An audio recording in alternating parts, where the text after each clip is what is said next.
The floorboards groaned a welcome as Sarah stepped into the old Victorian apartment. Sunlight, weak and apologetic, filtered through dusty windows. It was a far cry from her modern loft, but this place held a quiet charm.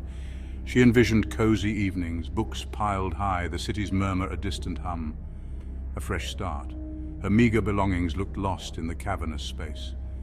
The air, thick with the scent of time and neglect, seemed to absorb sound, leaving an unsettling silence. She unpacked quickly, eager to banish the emptiness with the familiarity of her possessions. As dusk settled, Sarah brewed tea, her footsteps echoing in the silence. Exhaustion, a constant companion of late, tugged at her. Glancing at the vintage clock on the mantelpiece, she saw it was well past midnight. Time seemed to vanish within these walls. Slipping under the heavy quilt, Sarah felt a tremor of unease. The silence was no longer peaceful, but expectant. She pushed the feeling aside, attributing it to the strangeness of a new place. Sleep, when it finally came, was filled with shadows. A sharp rap on the wall jolted Sarah awake. Heart pounding, she sat up, straining to hear. Silence. The clock on the nightstand glowed 3:15. Must be the pipes, she thought, her rational mind battling the prickling fear. She lay back down, pulling the covers tight. Just as her eyes began to drift shut, a soft, mournful whisper slithered from the corner, indecipherable yet undeniably human. Her blood ran cold. Panic clawed at her throat. She fumbled for the bedside lamp, bathing the room in a warm glow.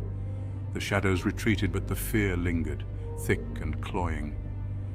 She spent the rest of the night huddled in the armchair, sleep a distant dream.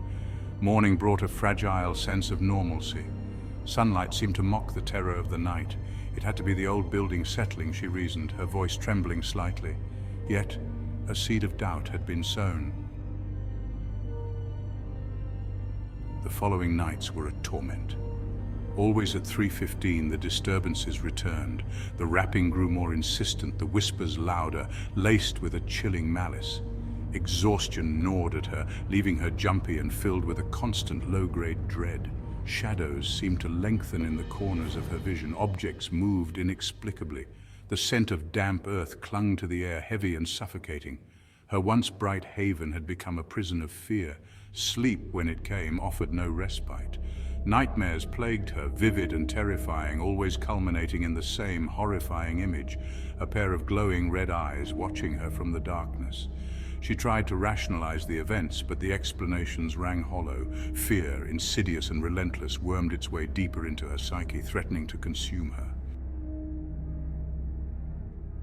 One night, driven to the edge by terror and exhaustion, Sarah decided to face her tormentor.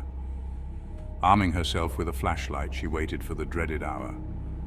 The clock ticked past 3:14, each second stretching into an eternity. At precisely 3:15, a cold wind swept through the apartment, extinguishing the candles she had lit. The whispering escalated into a guttural moan, circling her, tightening its grip. Then on the wall, shadows danced, twisting and contorting into a horrifying visage. It was the face of a woman contorted in eternal agony, her eyes burning with malevolent fury. The image flickered and vanished as quickly as it had appeared, leaving Sarah trembling in the cold darkness. That night, she didn't even try to sleep.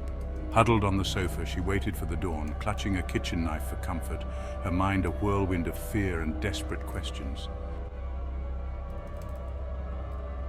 Section 5. A desperate search for answers. Daylight brought a wave of determination.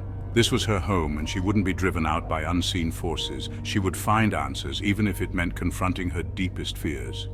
She began researching the building's history, scouring online archives, local libraries, even interviewing elderly neighbors. Days bled into weeks, her obsession growing with each passing hour. The apartment seemed to resist her inquiries, holding its secrets close. The air grew colder, the shadows more oppressive. Still, Sarah pressed on, driven by a desperate need to understand the darkness that had enveloped her. Finally, after weeks of tireless searching, she stumbled upon a dusty file tucked away in the basement archives. The name on the file sent a shiver down her spine. Eleanor Wright, the previous occupant of her apartment. Section 6. The Diary of Eleanor Wright. The file contained a faded photograph of a young woman with haunted eyes and a leather-bound diary, its pages brittle with age. Sarah's hands trembled as she opened it, a musty odor rising from the yellowed pages. Eleanor's words, scrawled in a frantic hand, spoke of a love betrayed, a heart broken. She wrote of a darkness that consumed her, of whispers that haunted her waking hours and tormented her sleep. Night after night, she described the same horrifying experiences that now plagued Sarah, the rapping, the whispers, the chilling apparition at 3:15. Eleanor believed she was being haunted by the spirit of her lover, driven to madness and suicide by her rejection. As Sarah delved deeper into the diary, she felt a growing sense of dread. Eleanor's words were more than just the ramblings of a heartbroken woman. They were a chilling premonition of Sarah's own descent into madness. Section 7. The Truth Unravels in Blood. The final entry in Eleanor's diary was a chilling confession. Driven to the brink by the relentless haunting, she planned to end her life at the very same hour that marked her torment. 3:15 a.m. The diary ended abruptly, leaving Sarah with a chilling certainty. She now understood the significance of the haunting hour. It wasn't just the time of Eleanor's death, but the moment her tormented soul reached its peak of rage and despair, lashing out at the world that had wronged her. Driven by a mixture of horror and morbid curiosity, Sarah waited for the witching hour. As the clock ticked past 3:14, she felt a cold hand grip her heart. The air crackled with anticipation. At precisely 3:15, the room plunged into an icy darkness. The whispers returned, angrier, more insistent. Then, with a blood-curdling scream, the apparition of Eleanor materialized before her, eyes blazing with fury. Terror threatened to overwhelm Sarah. She scrambled back, but the spectre followed, its voice a chilling rasp, echoing Eleanor's final desperate words. "He promised me forever," it hissed, the air growing thick with rage and despair. The entity was no longer a hazy apparition, but a horrifyingly tangible being. The scent of damp earth and decay filled the air. Sarah realized with a growing sense of horror that she wasn't just witnessing Eleanor's torment, she was living it. Night after night, the cycle repeated, the rapping, the whispers, culminating in the horrifying specter of Eleanor, her rage and sorrow palpable. Sarah was trapped in a nightmare, reliving the final moments of a tormented soul. Sleep became a distant memory. Her days were filled with a constant, gnawing fear. She knew she had to escape, to break free from the cycle of terror that held her captive. Driven to the edge by exhaustion and terror, Sarah decided to fight back. She researched ancient rituals, desperate to appease the vengeful spirit. She tried reasoning with Eleanor, begging for peace, for release. Her pleas were met with chilling laughter, her attempts at appeasement with escalating fury. The entity fed off her fear, growing stronger with each passing night. Sarah was losing the battle for her sanity, her spirit slowly crumbling under the relentless assault. She packed her belongings, desperate to escape the apartment that had become her prison. But each time she reached the door, an unseen force slammed it shut, the sound echoing like a death knell. Eleanor wouldn't let her leave, not while her rage still burned. Trapped, Sarah sank to the floor, despair washing over her. The clock on the mantelpiece ticked relentlessly towards 3:15. She was out of options, her spirit broken. The air grew heavy, the scent of damp earth suffocating. Shadows danced in the corners, twisting and contorting into grotesque shapes. The temperature plummeted, the cold seeping into Sarah's bones, stealing her breath. The clock chimed, each clang a hammer blow to her sanity. 3 a.m. She was out of time. The shadows seemed to press closer, their whispers turning into taunts, their forms solidifying with each passing second. As the minute hand inched closer to the mark, a wave of icy dread washed over her. She knew what awaited her. She had seen it every night for what felt like an eternity. But this time, it would be different.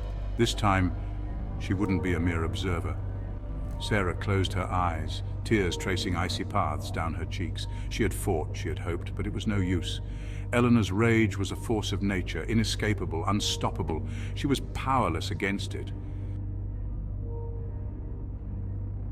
The grandfather clock chimed 3:15, the sound reverberating through the room like a death knell. The shadows coalesced, swirling around Sarah, their whispers turning into a deafening roar.